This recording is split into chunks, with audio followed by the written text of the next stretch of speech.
Subscribe कीजिए बिन Nasir network को और हमारी फैमिली का हिस्सा बनिए। ये एक बहुत ही जज्बाती और सबक आमोज कहानी है।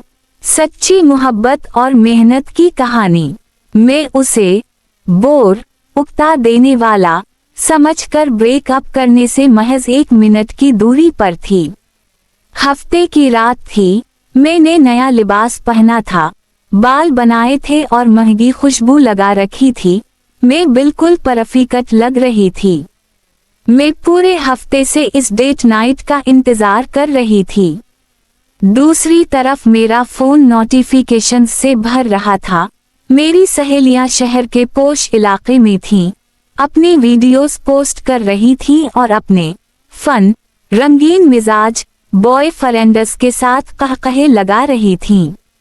रात के सुबह के सिवा 9 बजे दरवाजा खिला।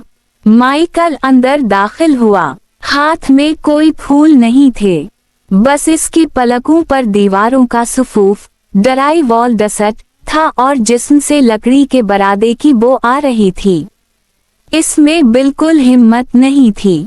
वो एक ऐसे शख्स की तरह बोझल कदमों से चल रहा था जिसने 12 घंटे तक दुनिया का सारा बोझ अपनी पीठ पर उठा रखा हो।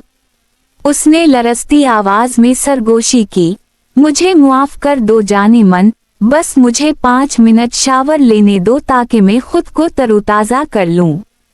मैं अभी तैयार होता हूं और फिर हम चलेंगे। मैं वादा करता हूं। वो अपने भारी काम वाले जूते उतारने के लिए बेड के कोने पर बैठा और फिर कभी वापस नहीं उठा। 3 मिनट बाद मुझे इसके खराटों की आवाज आई। माइकल आधे कपड़ों में, एक जूता उतारे और दूसरा पहने हुए ही सो चुका था। मुझे पहले शदीद गुस्सा आया, फिर शर्मिंदगी महसूस हुई। मैंने सोचा, क्या मैंने उसके लिए इतनी तैयारी की थी? मैं अभी जवान हूँ, मुझे उस वक्त कहीं डांस करना चाहिए था, ना कि एक ऐसे आदमी की तीमारदारी जो जीने के लिए हमेशा थका हुआ रहता है। मैं इसे झुंझोड़ कर उठाने ही वाली थी और चीख कर बताना चाहती थी कि मैं कितना नजरअंदाज महसूस कर रही हूँ, लेकिन फिर मैं रुक गई। मेरी नजर उसके हाथों पर पड़ी।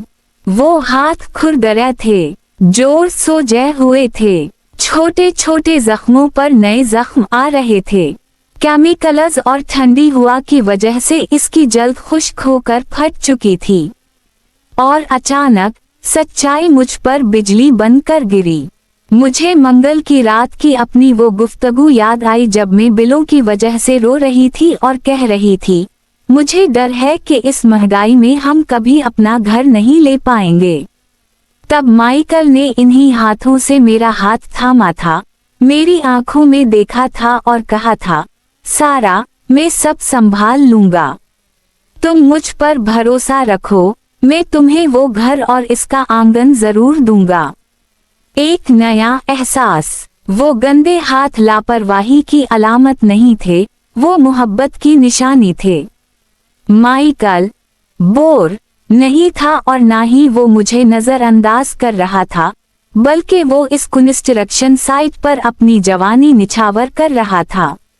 वो डबल शिफ्टें लगा रहा था, महंगाई और सूद की शरहों से लड़ रहा था ताकि मुझसे किया गया इसका वादा झूठा ना पड़ जाए।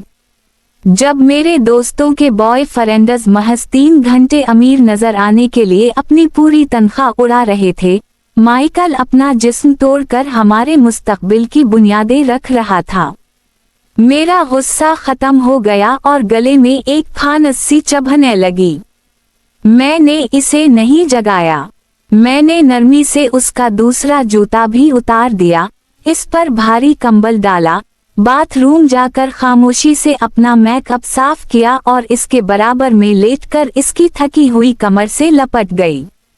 तल्ख हकीकत, एक मेहनती इंसान से मोहब्बत करना हर किसी के बस की बात नहीं है। उसके लिए एक ऐसी औरत चाहिए जो ये समझती हो कि हकीकी कामयाबी बड़ी कुर्बानी मांगती है, ये वक्त, नींद और सुकून का सौदा करती है। एक ऐसा लड़का जिसके पास बहुत ज्यादा फारिग वक्त हो, वो आपको इंस्टाग्राम की अच्छी कहानियाँ, स्टोरीज तो दे सकता है, लेकिन एक मेहनती आदमी आपको आपके अपने घर के कागजात देगा।